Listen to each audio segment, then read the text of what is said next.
To the debate over guns in the United States, a conversation taking place across the country this week, sparked by the tragedy in Las Vegas. Last night, we spoke with Senator Richard Blumenthal, a Democrat from Connecticut. And tonight, I'm joined by Republican Senator James Lankford of Oklahoma. He serves on the Senate Homeland Security Committee, among others. Senator, welcome back to the program. I know you're hearing the conversation about what the shooter used to increase the capacity of these weapons that he used to kill so many people, the so-called bump stocks. Some Republican leaders in the Senate are saying they want to take a look at that. What's your view? Yeah, we're trying to look at the whole situation. Obviously, it's incredibly tragic. It's what we always say in this situation. There's so many violations of so many laws for this individual that they did, from bringing guns into a casino to shooting people, obviously breaking windows. So he violated so many laws. He's trying to examine, is there another law in place that would have fixed all of this? As I say that, we also have to address the issue of bump stocks. These were approved in 2010 under President Obama's time in the ATF.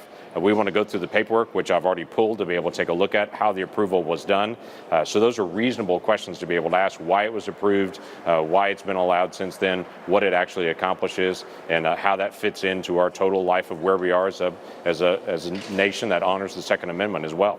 So based on what you know right now, do you think it's possible you could support banning these so-called bump stocks? You know what? I don't know enough on it, to tell you the truth, to be able to answer that question or to be able to know how it would have affected this environment. What I can say right now is, decades ago, the United States resolved that we don't allow the private possession of automatic weapons except for a very small number of people.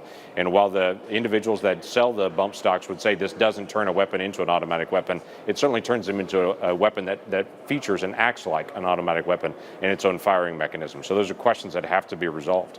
What would be the use of a bump stock? What would be the rational reason to need that for a gun, for a semi-automatic? It's not necessarily a need that for a gun. It is a lot in our own culture, and in Oklahoma and in multiple other states. People just enjoy shooting sports. They enjoy going to the range and being able to fire different types of weapons of different calibers. It's a sport as much as is anything. So there's always the question of, why do you need that for hunting? Not everything is actually done for hunting. Just like everyone who has golf clubs doesn't necessarily play golf all the time. Sometimes they just putt around in the yard, and that's what they enjoy doing. In Oklahoma, we have almost 4 million people. I can assure you we have more than 8 million guns in the state. So individuals like to be able to do shooting sports and some hunting as well. So that's a reasonable question to be able to ask: what is limiting a Second Amendment right, or what is something that's a resolved issue for us about automatic weapons that we've already resolved as a country? Is there anything else, Senator, about this shooting in Las Vegas that makes you rethink your support for gun laws as they exist today? Well, one of the things that Senator Cornyn and I examined years ago that we actually proposed a bill on was dealing with individuals that are on the terror watch list. How do we allow those individuals not to be able to purchase weapons and still have due process? So there are unresolved issues still that I think should be addressed. We have to be able to know the rest of the facts in this situation to be able to determine what could have actually been an impact to be able to get us to actually address this that would have made a difference. Again, for someone who's intent on breaking the law in so many ways that this murderer broke the law in the process, we have to figure out, was there one more that would make a difference in it? If so, what is that? And let's try to address it. Senator, as you know, there's a lot of conversation about how powerful the National Rifle Association and other organizations that support gun rights are in this country and in the city of Washington. How much power do they have? Because it's been said that not just Republicans, but even Democrats are afraid to go up against the gun lobby for fear that they will run somebody against them, will oppose them. That that the power they have is way beyond what it should be. So I would only say that people lose track of the fact that the NRA is not some random group that sits out there with a great power, that there are millions upon millions of Americans that agree with the perspective of the NRA. They're members of the NRA. They love shooting sports. They love recreationally shooting, and they know the NRA represents their opinion. So the power is not in an organization. It's in millions of Oklahomans and from people all over the country that's where they are. Now, it's still the same question. They're going to speak out to the NRA of their perspective for anything. The NRA will then respond to their own members. I'm not accountable to the NRA. I'm accountable to almost 4 million Oklahomans. That's my accountability, and that's going to continue to be where I'm going to listen first. Senator, another subject I want to ask you about tonight in the little bit of time we have left. You're also on the Senate Intelligence Committee. There was a news conference today by the co-chair, the chair and the vice chair of the committee about about the progress that you've made in the Russia investigation, looking at the impact they had on the American election last year.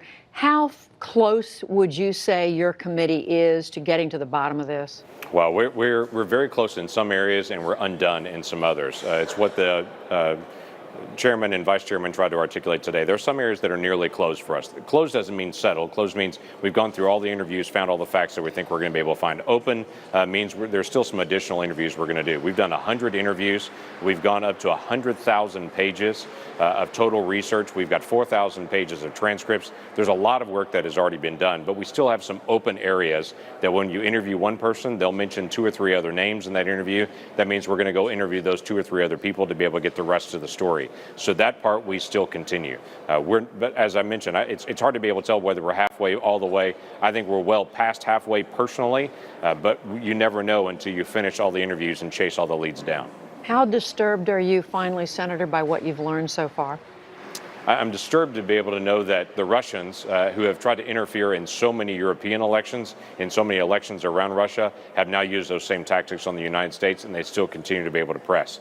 They find areas where there's dispute and try to destabilize democracies by trying to raise the volume of conflict. We as Americans argue about a lot of things. That's the nature of being an American, and entirely appropriate for us to be able to work out our differences. When a foreign power tries to reach in and amp up the volume of our conflict, that's a very different story. And when they try to influence an election, that's a very, very different story.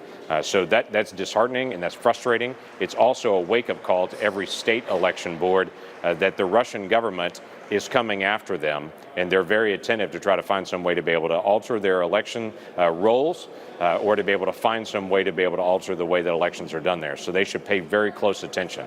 They were not successful in doing that last year, but they were certainly probing to try to find a way to be able to do it. It's a wake-up call for them to make sure that they pay attention to next year.